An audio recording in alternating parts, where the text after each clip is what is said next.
Go to office or go to the office. ഇത് രണ്ടും similar ആണ് എന്ന് തോന്നുന്നില്ലേ? പക്ഷേ മീനിങ് ഡിഫറെൻ്റ് ആണ്. Go to office use to talk about a routine or daily activity. ഒരു റൊട്ടീൻ അല്ലെങ്കിൽ ഡെയിലി ചെയ്യുന്ന ഒരു ആക്ടിവിറ്റിയെ പറ്റി, ഒരു പ്രവൃത്തിയെ പറ്റി പറയാനാണ് ഗോ ടു ഓഫീസ് എന്ന് ഉപയോഗിക്കുന്നത്. Example, I go to office at 9 AM. ഞാൻ 9 മണിക്ക് ഓഫീസിൽ പോകാറുണ്ട്. ഓഫീസിൽ പോകുക എന്നത് ഒരു ഡെയിലി ആക്ടിവിറ്റിയാണ്. അപ്പോൾ I go to office. She goes to office every day. അവൾ എല്ലാ ദിവസവും ഓഫീസിൽ പോകാറുണ്ട്. He goes to school by bus every day. അവൻ എല്ലാ ദിവസവും ബസ്സിലാണ് സ്കൂളിൽ പോകുന്നത്. He goes to school. നോക്കൂ, ഗോസ് ടു സ്കൂൾ. ഇങ്ങനെ go to school, go to bank, go to office, go to hospital എന്നൊക്കെ നമുക്ക് പറയാം. ഗോ എന്നത് പ്രസന്റ് ടെൻസ് ആണെങ്കിൽ വെന്റ് ആണ് പാസ്റ്റ് ടെൻസ്. അപ്പോൾ പാസ്റ്റ് ടെൻസ് എങ്ങനെ ഉപയോഗിക്കും? ഇനി ഒരു പാസ്റ്റ് ടെൻസ് സെന്റൻസ് നോക്കാം. He did not go to school yesterday. അവൻ ഇന്നലെ സ്കൂളിൽ പോയില്ല. He did not go to school yesterday because he was sick. അവന് സുഖമില്ലാതിരുന്നത് കൊണ്ട് അവൻ ഇന്നലെ സ്കൂളിൽ പോയില്ല. They are not going to school today. It's a holiday. അവർ ഇന്ന് സ്കൂളിൽ പോകുന്നില്ല. ഇന്ന് ഒരു ഹോളിഡേ ആണ്. Will you go to school if you feel sick tomorrow? നാളെ നിങ്ങൾക്ക് സുഖമില്ലെങ്കിൽ നിങ്ങൾ സ്കൂളിൽ പോകുമോ? ഇവിടെയൊക്കെ ഈ സെന്റൻസുകളിലൊക്കെ ഗോ ടു എന്നാണ് ഉപയോഗിച്ചിരിക്കുന്നത്. ഇവിടെയൊക്കെ ഒരു ഡെയിലി ആക്ടിവിറ്റിയെ പറ്റിയാണ് പറയുന്നത്. അതുകൊണ്ട് തന്നെയാണ് ഗോ ടു സ്കൂൾ ഉപയോഗിച്ചിരിക്കുന്നത്. ഇനി നമുക്ക് ഗോ ടു ദി സ്കൂൾ അല്ലെങ്കിൽ ഗോ ടു ദി ഓഫീസ് എന്നൊക്കെ പറയുന്നത് എന്താണ് എന്ന് നോക്കാം. ഇത് ഉപയോഗിക്കുന്നത് to talk about a specific place or a particular visit. അവിടെ നമ്മൾ ഡെയിലി ചെയ്യുന്ന ഒരു ആക്ടിവിറ്റിയെ പറ്റിയല്ല പറയുന്നത്.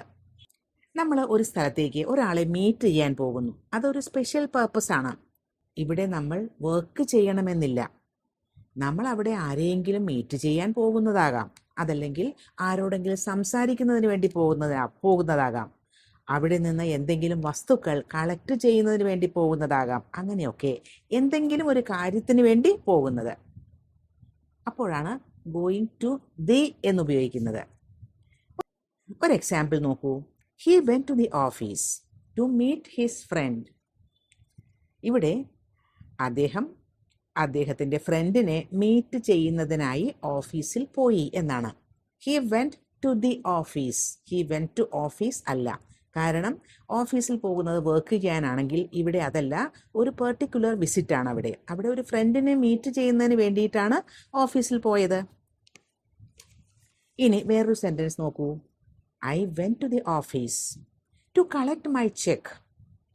ഞാൻ എൻ്റെ ചെക്ക് കളക്ട് ചെയ്യുന്നതിന് വേണ്ടി ഞാൻ ഓഫീസിൽ പോയി എന്നാണ്. അപ്പോഴും ഓഫീസിലെ ഒരു ഡെയിലി ഓഫീസിൽ പോകുക എന്ന ഡെയിലി ആക്ടിവിറ്റി ഉദ്ദേശിച്ചല്ല ഞാൻ ഓഫീസിൽ പോയത്. അവിടെ എന്താണ്? To collect my cheque. എല്ലാ ദിവസവും അതൊരു റെഗുലർ ആക്ടിവിറ്റി അല്ല കളക്ട് ചെയ്യുക, ചെക്ക് കളക്ട് ചെയ്യുക എന്നുള്ളത്. അതുകൊണ്ട് I went to the office. ഇനി വേറൊരു sentence. I am going to the bank to deposit a cheque and update my passbook.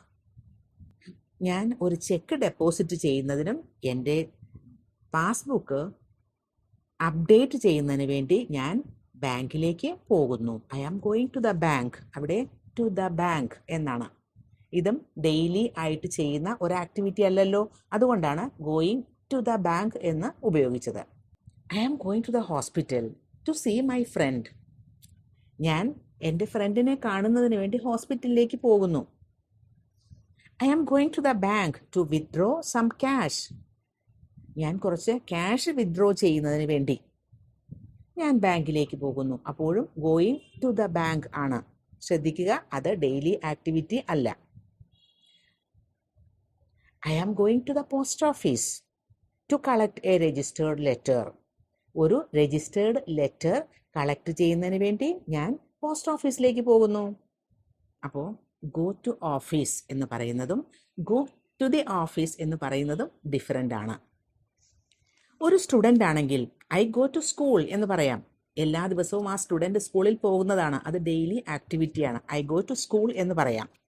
ഇനി ഒരു പാരൻ്റ് ആണ് പോകുന്നതെങ്കിലോ, അതെന്തെങ്കിലും ഒരു പെർട്ടിക്കുലർ വിസിറ്റ് ആയിരിക്കാം, എന്തെങ്കിലും ഒരു ആവശ്യത്തിന് വേണ്ടി പോകുന്നതാകാം. അപ്പോൾ അതല്ലെങ്കിൽ വേറെ ഏതെങ്കിലും ഒരു വിസിറ്റർ, അവർക്ക് പറയാം I go to the school എന്ന്.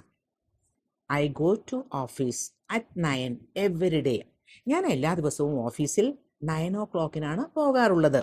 അത് ഡെയിലി ആക്ടിവിറ്റിയാണ്, അതുകൊണ്ട് ഗോ ടു ഓഫീസ്.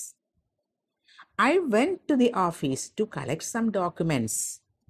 ഞാൻ കുറച്ച് ഡോക്യുമെൻറ്റ്സ് കളക്ട് ചെയ്യുന്നതിന് വേണ്ടി ഞാൻ ഓഫീസിൽ പോയി.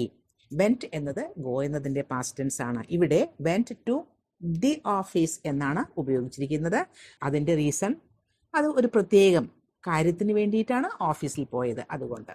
അപ്പോൾ ഗോ ടു ദി ഓഫീസ് എന്ന് പറയുന്നതും ഗോ ടു ഓഫീസ് എന്ന് പറയുന്നതും തമ്മിലുള്ള ഡിഫറൻസ് മനസ്സിലായല്ലോ. Thank you.